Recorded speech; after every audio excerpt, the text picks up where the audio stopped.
آپ نے کسی صورت پیچھے نہیں ہٹنا. میں پھر سے آپ کو کہتا ہوں، پیچھے ہٹ گئے ملک کا مستقبل کیا.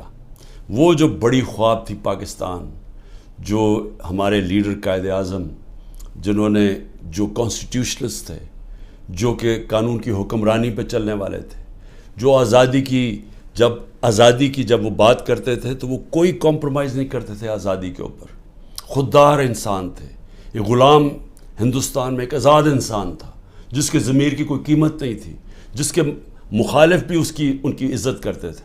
اور علامہ اقبال جو ایک کئی صدیوں میں ایسا ذہن مسلمان دنیا میں نہیں آیا جو علامہ اقبال کا تھا، جو انہوں نے تصور دیا تھا کہ ہم نے مدینہ کی ریاست کے اصولوں پہ ایک عظیم قوم کھڑی کرنی ہے، اور پھر بتایا کہ کیوں ایک زمانے میں ہم نے دنیا کی امامت کی، اور شکوہ اور جواب شکوہ میں بتایا کہ کیوں ہمارا اب زوال ہے.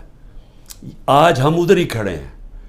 ہمیں وہی علامہ اقبال کی جو ان کی شاعری تھی، ہمیں اس کے اوپر ایک ایک شعر کے اندر کہ ہمیں انہوں نے پورا فلسفہ دیا ہوا ہے کہ آزاد قوم کی صرف پرواز ہے، صرف آزاد لوگ ہی اقبال کے شاہین بن سکتے ہیں.